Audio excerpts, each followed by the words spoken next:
আবারও কার্ডিফ মহাকাব্য, মাহমুদুল্লাহ সাকিবের সেঞ্চুরিতে ব্ল্যাক ক্যাপ বধ টাইগারদের। Edged away, they won't care how they get it. The mighty Bangladesh have knocked New Zealand out. দর্শক, শুরুতেই জানাবো স্ক্যান সিমেন্টের সৌজন্যে আইসিসি চ্যাম্পিয়ন্স ট্রফির খবর।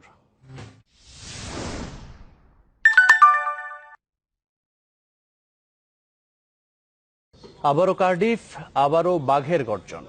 এবারে শিকার নিউজিল্যান্ড। ব্ল্যাক ক্যাপদের 5 উইকেটে হারিয়ে সেমিফাইনালের স্বপ্ন এখন আরো উজ্জ্বলতর হলো বাংলাদেশের জন্য। আর সেই স্বপ্নের পারে নেওয়ার সারথি মাহমুদুল্লাহ, সাকিব আল হাসান দুজনই করেছেন সেঞ্চুরি, গড়েছেন দেশের হয়ে যে কোনো উইকেটে সবচেয়ে বড় 224 রানের জুটি, যা চ্যাম্পিয়ন্স ট্রফির এবারের আসরের সর্বোচ্চ জুটি। কার্ডিফ থেকে আরো জানাচ্ছেন রেজওয়ানুজ্জামান। এই সেই কার্ডিফ, সেই সোফিয়া গার্ডেন। কে বলে বদলে গেছে, এখনো সুবাস ছড়াচ্ছে, অন্তত বাংলাদেশের জন্য। সুবাসিত দুই ফুল সাকিব আল হাসান ও মাহমুদুল্লাহ। তাদের জন্যই মাঠে এই উল্লাস, গ্যালারিতে উৎসব। জমে ওঠা চ্যাম্পিয়ন্স ট্রফির চমক তাই চলছে, চলবে। 2 বছর আগে সেঞ্চুরি করেও জেতাতে পারেননি বিশ্বকাপে এই নিউজিল্যান্ডের বিপক্ষে। এবার আক্ষেপ, কষ্ট, বেদনাগুলোকে দূরে ঠেলে দিয়ে জয়ী দলের নায়ক, পুরো ক্যারিয়ার জুড়ে আনসাং হিরো মাহমুদুল্লাহ আরেকবার বিশ্ব আসরে জ্বলে উঠলেন। সাকিবকেও বাদ দেওয়া যাবে, আর সেটাই ম্যাচটাকে ঘুরিয়ে দিল 360 ডিগ্রি।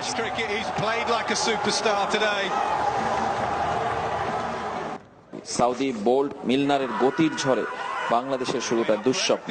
টিম সাউদি আগুন ঝরালেন 22 গজের পিচে। তামিম ইকবাল, সাব্বির রহমান, সৌম্য সরকার কিছুই বুঝলেন না। মুশফিকুর রহিম চেষ্টা করেছিলেন, কিন্তু মিলনে তাকেও থামালেন। কার্ডিফের আকাশে মেঘ কেটে গেলেও বাংলাদেশের ইনিংসে তখন ঘোর অন্ধকার। সেই অন্ধকারে আলোক উজ্জ্বল দুই তারার নাম সাকিব আল হাসান ও মাহমুদুল্লাহ।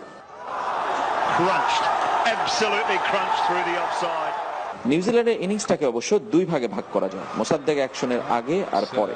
শেষ 10 ওভারে মাত্র 62 রান তুলতে পারলো ব্ল্যাক ক্যাপরা, হারালো 4 উইকেট। তাতে এই অফ স্পিনারের অবদান 3 ওভারে 13 রান দিয়ে 3 উইকেট নেয়। 12 বলের ব্যবধানে একে একে ফেরালেন ব্রুম, নিশাম ও ভয়ঙ্কর কোরি অ্যান্ডারসনকে। ওয়ানডেতে নিজের সেরা বোলিং ফিগার। অথচ একটা সময় সোফিয়া গার্ডেনের বাগানে রানের ফুলঝুরির ধারা ধরে রেখে রান পাহাড়ে চড়ার স্বপ্নে বিভোর ছিল নিউজিল্যান্ড। 3য় উইকেটে 83 রানের জুটিতে কেন উইলিয়ামসন ও রস টেইলর সেই পথেই রেখেছিলেন কিউইদের। কিন্তু উইলিয়ামসনকে 57 রানে থামালেন সেই মোসাদ্দেক। এবার তিনি ফিল্ডার। টেলরও 50-র দেখা পেয়েছেন, 63 রানের ইনিংসটাকে বড় করতে পারেননি। যেমনটা নিউজিল্যান্ড পারেনি বাংলাদেশ ফোবিয়া কাটাতে।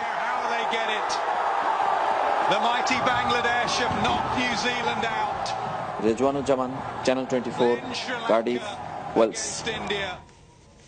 দর্শক, কার্ডিফ থেকে আমাদের সঙ্গে যোগ দিচ্ছেন সহকর্মী রেজওয়ানুজ্জামান। রেজওয়ান, আরো একবার কার্ডিফে বাঘের গর্জন, সেমিফাইনালের স্বপ্ন আরো উজ্জ্বল হলো। সেটি নিশ্চিত করতে সামনের কোন সমীকরণের জন্য অপেক্ষা থাকবে বাংলাদেশের, আমাদের জানাবেন। আর সোফিয়া গার্ডেনে বাংলাদেশের সমর্থকদের উল্লাস কেমন দেখছেন আপনি এখন?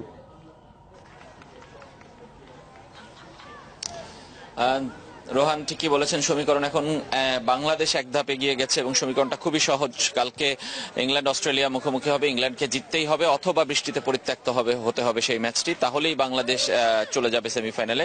পরিত্যক্ত হলে ইংল্যান্ডেরও সমান 3 পয়েন্ট হবে, বাংলাদেশেরও 3 পয়েন্ট, কিন্তু যেহেতু বাংলাদেশ একটা ম্যাচ জিতেছে সেক্ষেত্রে বাংলাদেশ চলে যাবে। আর যদি ইংল্যান্ড জিতে অস্ট্রেলিয়ার বিপক্ষে, সেক্ষেত্রে তো আসলে কোনো কথাই নেই। ইংল্যান্ডের গ্রুপ চ্যাম্পিয়ন হয়ে ইংল্যান্ড ইতিমধ্যেই সেমিফাইনাল নিশ্চিত করেছে, গ্রুপ রানার্স আপ হিসেবে বাংলাদেশ যাবে সেক্ষেত্রে।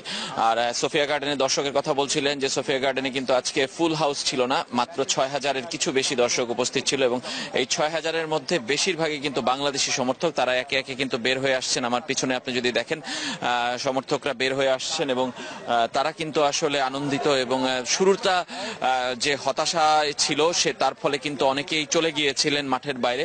তাদের জন্য হয়তো বা এই মুহূর্তে আক্ষেপ করা ছাড়া আর কিছুই করা নেই। কিন্তু কারণ সাকিব আল হাসান এবং মাহমুদুল্লাহ রিয়াদ যে অবিশ্বাস্য, অসাধারণ একটা জুটি তৈরি করেছেন, চোখ ধাঁধানো ইনিংস দুজনেরই, এবং তাদের ইনিংসটা যারা দেখেছেন তারা আসলে মনে রাখবেন অনেকদিন, এবং এই পার্টনারশিপকেও মনে রাখতে হবে অনেকদিন। কেননা আপনারা জানেন যে একটা ধ্বংসস্তূপ থেকে দলকে টেনে তুলেছিলেন এই দুজন মিলে, এবং 2 শতাধিক রানের পার্টনারশিপ। শুধু এই টুর্নামেন্টে সেরা না, ওয়ানডে ক্রিকেটে বাংলাদেশের যে কোনো উইকেট পার্টনারশিপে এটা সর্বোচ্চ রান। দুজনেই সেঞ্চুরির দেখা পেয়েছেন। সাকিব আল হাসান শেষ মুহূর্তে আউট হয়ে গেছেন, কিন্তু মাহমুদুল্লাহ রিয়াদ ম্যাচ জিতিয়ে কিন্তু মাঠ ছেড়েছেন। সব মিলিয়ে বলতেই হবে যে অসাধারণ একটা দিন কেটেছে কার্ডিফে বাংলাদেশের জন্য, এবং বাংলাদেশ দল কিন্তু এখন অপেক্ষায় থাকবে কার্ডিফেই কালকে ইংল্যান্ড অস্ট্রেলিয়া ম্যাচ। সেই ম্যাচের ফল কি হয় সেটা জানার পরেই কিন্তু বাংলাদেশ পরবর্তী করণীয় চূড়ান্ত করবে, কারণ ওই ম্যাচের ফল বাংলাদেশকে সেমিফাইনালে নিয়ে যাবে অথবা টুর্নামেন্ট থেকে বিদায় করে দিবে। সব মিলে বলতে পারি যে এই মুহূর্তে কিন্তু কার্ডিফে উৎসব মুখর পরিবেশ। আপনি দেখতেই পাচ্ছেন পিছনে কিন্তু বাংলাদেশি সমর্থকরা উচ্ছ্বাস প্রকাশ করছেন, উল্লাস করছেন, পতাকা নিয়ে, বাগ নিয়ে, লাল সবুজের জার্সিতে নিজেদেরকে জড়িয়ে। দারুণ মানে কি বলে উন্মাদনা বলতে পারি আমরা এখানে। গুটি কয়েক হয়তোবা মিরপুরের মতো তেমন সংখ্যাধিক্য নেই, 10,000 20,000 লোক নেই, কিন্তু তারপরে যারা আছেন তাদের দেখছেন আপনি, তাদের কিন্তু তারা উল্লাস করছেন, এবং তারা দূর দূরান্ত থেকে এসছেন, লন্ডন থেকে এসছেন, বার্মিংহাম থেকে এসছেন। আমরা যদি একটু কথা বলি কয়েকজনের সাথে যে কেমন লাগছে তাদের, কেমন লাগছে আপনাদের? অসাধারণ অনুভূতি প্রকাশ করার মতো নাই, এত ভালো লাগছে। আমি বলছিলাম যে জিতবো, আপনার বলে গেছি, প্রমিস করে গেছি যে জব সাইড আসছি, ইউনিভার্সিটি সাইড আসছি, বাংলাদেশ জিতবো। অনেক কষ্টের টাকা খরচ করে আমরা আসছি, বাংলাদেশ জিতবো ভাই। দেখা হবে ফাইনালে, দেখা হবে ফাইনালে, ইনশাআল্লাহ আমরা ফাইনালে যাবই যাব। সারা লন্ডন জুড়ে আমাদের টাইগার নিয়ে আসছি খুঁজে, বাংলাদেশ ইনশাআল্লাহ সেমিফাইনাল উইন করবে। ইনশাআল্লাহ আমরা সেমিফাইনাল খেলবো, আমরাই জিতবো, আমরাই চ্যাম্পিয়ন, আমরাই চ্যাম্পিয়ন, চ্যাম্পিয়ন। আপনি শুনতে পাচ্ছিলেন রোহান যে দর্শক কি বলছেন, এবং তাদের কথাগুলো আমরা শুনছিলাম, যে এটা পুরো বাংলাদেশের কথাই, কিন্তু এটা যে বাংলাদেশেও নিশ্চয়ই এরকম উচ্ছ্বাস উল্লাস হচ্ছে, মানুষ আসলে উন্মাদনায় ভাসছেন এমন একটা বাজে অবস্থা থেকে ম্যাচটা জেতার কারণে। রোহান, এই হলো কার্ডিফের সবশেষ অবস্থা। নিশ্চয়ই আরো দর্শকরা ভিতরে আছেন, এখনো ম্যাচের আনুষ্ঠানিকতা শেষ হয়নি। শেষ হলে নিশ্চয়ই আপনি আরো দর্শকরা বের হবে, তার পরবর্তীতে আমরা প্রতিক্রিয়া নিশ্চয়ই আপনাদেরকে জানাতে পারবো। যেমন কার্ডিফে বাঘের গর্জন আমরা শুনতে পেলাম, কালকে যেন সবকিছু আমাদের পক্ষে থাকে সেই প্রত্যাশা আমাদের। আপনাকে অনেক ধন্যবাদ। দর্শক, কার্ডিফ থেকে আমাদের সাথে যোগ দিয়েছিলেন সহকর্মী রেজওয়ানুজ্জামান।